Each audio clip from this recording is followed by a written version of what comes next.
마가복음 1장 16절에서 20절까지 같이 읽겠습니다. 갈릴리 해변으로 지나가시다가 시몬과 그 형제 안드레가 바다에 그물 던지는 것을 보시니 그들은 어부라. 예수께서 이르시되 나를 따라오라. 내가 너희로 사람을 낚는 어부가 되게 하리라 하시니 곧 그물을 버려두고 따르니라. 조금 더 가시다가 세베대의 아들 야고보와 그 형제 요한을 보시니 그들도 배에 있어 그물을 깁는데 곧 부르시니 그 아버지 세베대를 품꾼들과 함께 배에 버려두고 예수를 따라가니라. 오늘 말씀의 주제는 제자도입니다. 제자의 길이 어떤 것인지에 대해서 오늘 말씀은 가르쳐 주고 있습니다. 핵심 구절은 17절입니다. 17절을 같이 한번 읽어보겠습니다. 예수께서 이르시되 나를 따라오라. 내가 너희로 사람을 낚는 어부가 되게 하리라 하시니. 아멘. 나를 따라오라. 내가 너희로 사람을 낚는 어부가 되게 하리라. 이것이 제자도의 핵심입니다. 아무쪼록 오늘 말씀을 통해서 우리 모두가 참된 제자가 되기를 바랍니다. 제자의 길은 어떤 것인가? 세 가지로 말씀드리겠습니다. 첫 번째는 제자의 길은 갑자기 예수님을 따르는 것입니다. 갑자기 예수님을 따르는 것. 당시 제자들은 참 평범한 삶을 살았습니다. 그들의 일터는 갈릴리 바닷가였고 그들의 직업은 어부였습니다. 그들의 꿈은 평범하게 아이들 낳고 잘 살다가 죽는 것이었습니다. 17절 말씀을 보면 갈릴리 해변으로 지나가시다가 시몬과 그 형제 안드레가 바다에 그물 던지는 것을 보시니 그들은 어부라. 예수님이 그들을 부르신 날도 평상시와 다를 바 없는 아주 평범한 날이었습니다. 고요한 해변에서 일상의 삶을 살고 있는 사람들에게 예수님께서 다가가셔서 갑자기 자기를 따라오라 그렇게 말씀하셨습니다. 굉장히 갑작스러운 일입니다. 제자의 길은 갑자기 예수님을 따르는 것입니다. 구약에도 이와 비슷한 경우를 당한 사람이 있습니다. 혹시 짐작이 가십니까? 갑자기 가라 했던 그 사람이 누구죠? 아브라함이죠. 아브라함이 하나님의 부름을 받을 때의 상황이 제자들이 예수님의 부름을 받을 때의 상황과 매우 비슷합니다. 아브라함을 부르시는 장면을 보면 정말 갑작스럽습니다. 창세기 12장 1절을 같이 한번 읽어보겠습니다. 여호와께서 아브라함에게 이르시되 너는 너의 고향과 친척과 아버지의 집을 떠나 내가 내게 보여줄 땅으로 가라. 아멘. 갑작스러운 부르심이었습니다. 아브라함을 부를 때 어떤 상황이었는지 도무지 설명이 없습니다. 배경이 없습니다. 그냥 하나님이 나타나셔서 갑자기 떠나 가라 이렇게 말씀을 하셨습니다.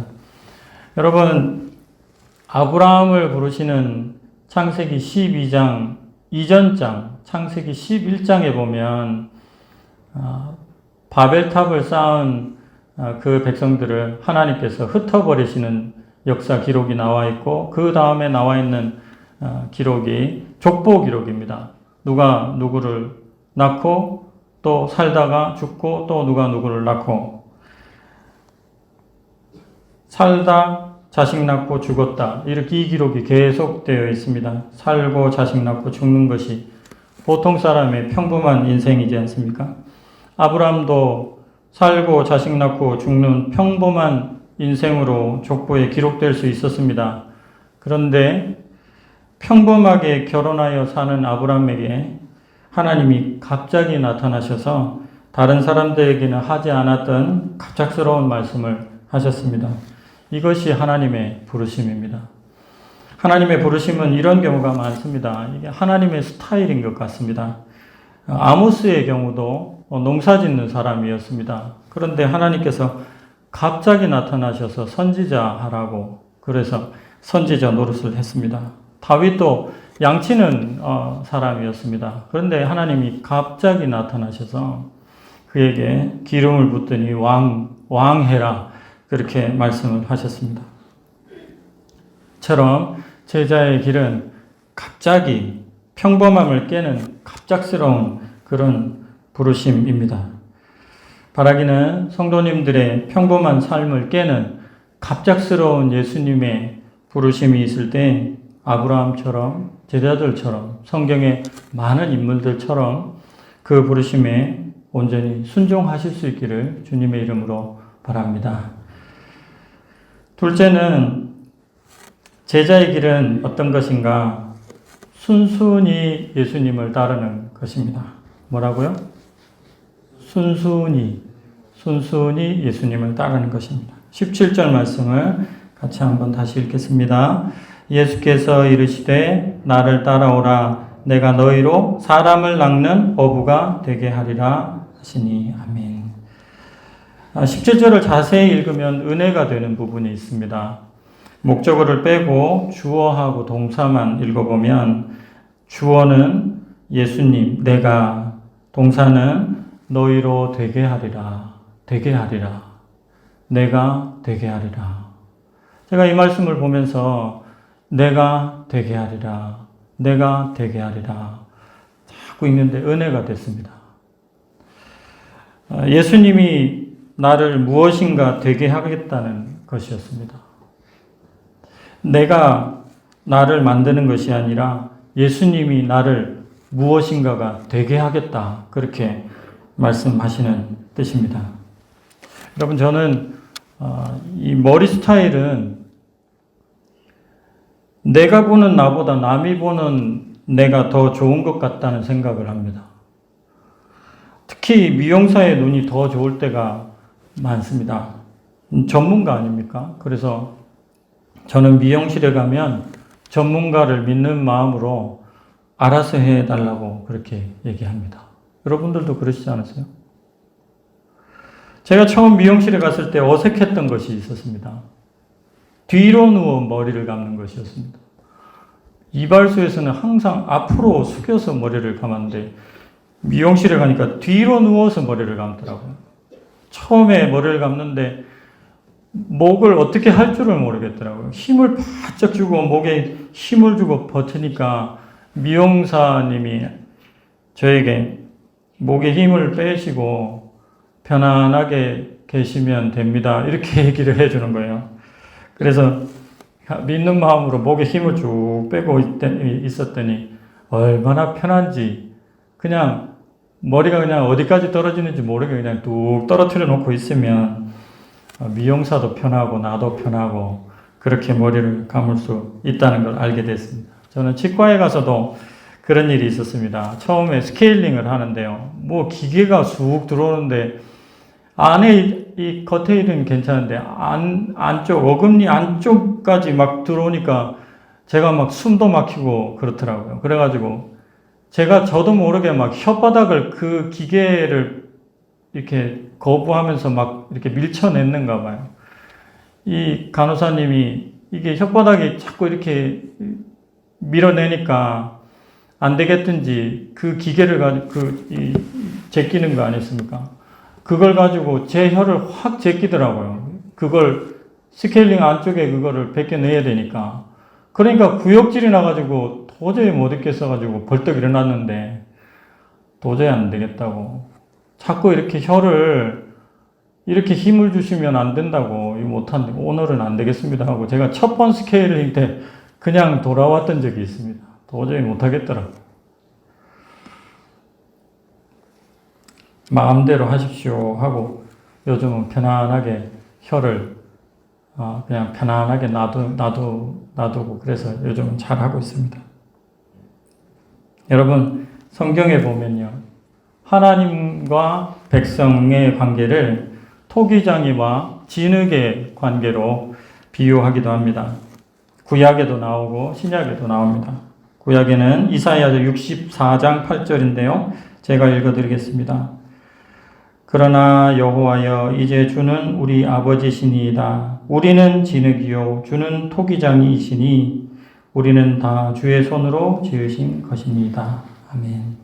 로마서 9장 21절에도 우리를 진흙 또 하나님을 토기장이로 묘사합니다. 로마서 9장 21절 같이 한번 읽어보겠습니다. 토기장이가 진흙 한 덩이로 하나는 귀 있을 그릇을 하나는 천 있을 그릇을 만들 고난이 없느냐. 아멘. 하나님은 토기장이처럼 진흙과 같은 자기 백성을 이렇게 저렇게 주물러 가지고 무언가를 만드시는 분이십니다.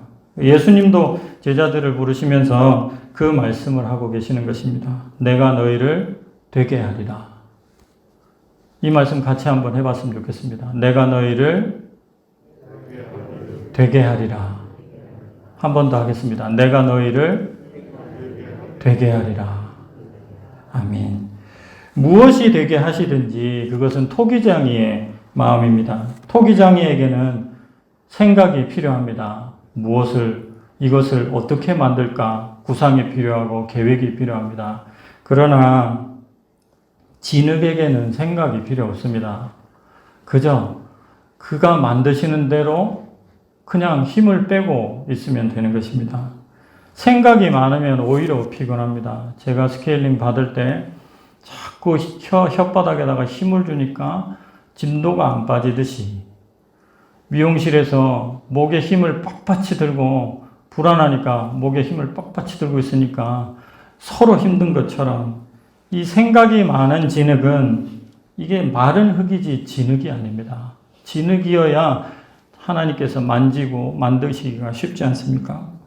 여러분, 아브라함은 갑작스러운 하나님의 부르심에 이유도 많고 생각할 것도 많았을 수 있습니다. 그러나 순순히 따랐다고 그렇게 히브리서 기자는 말하면서 그것을 바로 믿음이라고 이야기를 했습니다.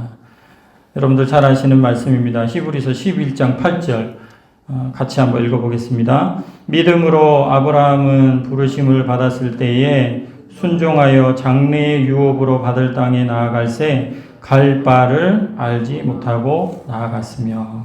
아멘. 믿음으로 아브라함은 부르심을 받았을 때에 순종했다. 순순히 나아갔다. 그렇게 말씀합니다. 여러분, 아브라함은 부르심을 받았을 때에 믿음으로 순종했습니다. 믿음이 없으면 몸에 힘 주기가 쉽습니다. 혀에 힘 주기가 쉽습니다. 어떻게 만질까? 이 사람이 나를 어떻게 만드는 거야? 이런 마음 들지 않겠습니까? 그러나 믿음이 있을 때 하나님께서 나를 어떤 식으로든 이렇게든 저렇게든 지금 만들고 계시다는 믿음이 있다면 힘을 빼고 하나님께서 만드시는 대로 그렇게 만들어져 갈 수가 있을 것입니다. 그때에 하나님의 작품이 되는 것이죠.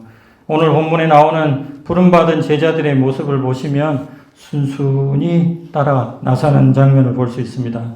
18절 말씀에 보면 곧 그물을 버려두고 따르니라. 또 20절 말씀에도 보면 곧 부르시니 그 아버지 세베드를 품꾼들과 함께 배에 버려두고 예수를 따르니라. 부르시니 따르니라. 부르시니 따르니라. 이렇게 순순히 따르는 사람이어야 예수님이 만들어 가시기가 쉽습니다. 제자의 길이 무엇입니까? 갑자기 예수님을 따르는 것입니다. 그럼에도 불구하고 순순히 예수님을 따르는 그 사람이 바로 제자이고 그 길이 바로 제자의 길입니다. 따르는 그 순간에도 그렇지만 따르면서도 순순히 따라야 합니다. 그래야 하는 예수님이 빚고 싶은 대로 빚으실 수 있습니다. 여러분, 예수님을 믿고 목에 힘 빼고 순순히 예수님을 따르시는 성도님들 되시기를 우리 주님의 이름으로 바랍니다. 세 번째 마지막으로 말씀드리겠습니다. 제자의 길은 어떤 것인가? 그래도 예수님을 따르는 것이다. 그래도 예수님을 따르는 것이다. 예수님이 사랑하셨지만 결국 제자가 되지 못한 안타까운 청년의 이야기를 기억하는 것이 제자의 길을 가는 우리에게 도움이 되리라고 믿습니다. 왜 그는 제자가 되지 못했을까요? 어떤 청년이 예수님께 왔습니다. 율법도 준수하고 돈도 좀 있는 청년이었던 것 같습니다.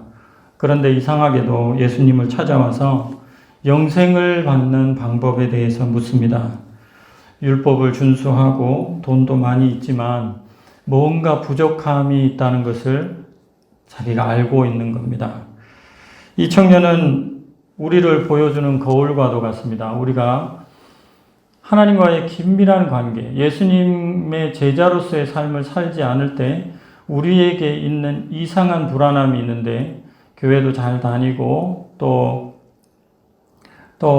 부족함 없이 별로 걱정되는 것 없이 살아가고 있지만 그 가운데서 불안함을 느낄 때가 있습니다. 내가 제대로 살고 있는 것 맞나? 그런 생각이 들 때가 있습니다. 이 청년이 바로 그랬던 것 같습니다. 부족한 거 없이 교회 잘 다니고 율법 잘 지키고 그리고 돈도 있어서 여유 있게 그렇게 잘 살고 있었는데 왜 영생에 대한 궁금증이 갑자기 그렇게 생겼을까? 왜 이 사람은 예수님에게 왔을까? 뭔가 부족한 것이 있겠다. 그런 생각을 했던 거죠. 그런 점에서 청년에게 예수님께서 하시는 대답은 우리에게도 굉장히 중요한 대답이라고 저는 확신합니다. 예수님께서 뭔가 부족하다고 생각하는 청년에게 내 제자가 되라고 하셨습니다. 그런데 조건을 붙이셨어요. 마가복음 10장 21절 말씀을 같이 읽겠습니다. 예수께서 그를 보시고 사랑하사 이르시되 내게 아직도 한 가지 부족한 것이 있으니 가서 내게 있는 것을 다 팔아 가난한 자들에게 주라. 그리하면 하늘에서 보화가 내게 있으리라. 그리고 와서 나를 따르라 하시니. 아멘. 마가복음 1장 오늘 본문에 나오는 제자들을 부르실 때는 예수님께서 이런 조건을 붙이지 않으셨는데 왜 이 청년을 제자로 부르실 때는 재산을 다 팔아 가난한 자들에게 주고 와서 나를 따르라고 했을까? 왜 그러셨을까요? 이 부분은 진짜 고민이 되는 부분입니다. 진짜 예수님 제자가 되려면 재산 다 팔고 가난한 자들에게 다 주고 빈털터리로 예수님을 따라야 되는 것인가? 본문을 보면서 고민을 하는데 이 본문 안에서 답을 발견했습니다. 답은 하늘 보화에 있습니다. 하늘 보화. 다시 한번 읽으실 때 하늘 보화를 생각하면서 읽어보겠습니다. 한번 읽어보겠습니다.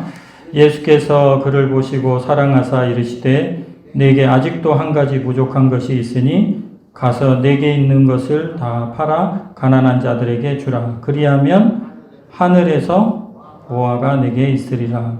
그리고 와서 나를 따르라 하시니. 아멘. 제자의 길을 가는 사람에게 꼭 필요한 것이 있는데 그것은 바로 하늘 보화를 바라보는 것입니다. 하늘 보화를 바라보면서 지상의 보화를 상대적으로 생각할 수 있어야 예수님의 제자가 될 수 있다는 말씀으로 받아도 예수님의 의도에서 벗어나지 않는다고 믿습니다. 제자의 길을 가다 보면 어려운 일을 만나는 일이 있습니다. 예전에는 직접적으로 목숨을 위협하는 일이 있었다고 합니다. 저는 태어나면서부터 지금까지 예수님 믿는다고 그렇게까지 핍박을 받아본 적은 없습니다. 지금도 어떤 지역에서는 목숨을 위협당하는 제자들이 있기도 하다고 합니다. 그러나 우리들의 경우에는 그런 경우는 거의 없습니다.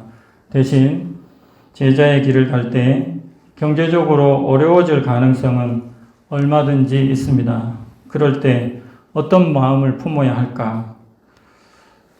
그래도 나의 경제적인 것이 없어져도 내가 좀 불편해도 내가 어려워져도 이 지상에서 어려워지는 것 뿐이지 하늘에 보화가 있다. 이렇게 생각할 때에 참 제자의 길을 끝까지 갈 수 있을 줄로 믿습니다. 여러분, 나중에 웃는 자가 진정한 승리자다. 이런 말이 있듯이 하늘 보화가 진짜 영원히 남는 것이지 하는 그런 마음이 있으면 제자의 길을 조금 어려워도 힘들어도 끝까지 가게 될 줄로 믿습니다. 한번 따라 했으면 좋겠습니다. 그래도 예수님의 길을 가리라. 그래도 아무리 어려워도 그래도 나에게는 이 지상의 보화보다는 저 하늘 보화가 나에게 있으니까 그래도 나는 예수님의 길을 끝까지 가리라.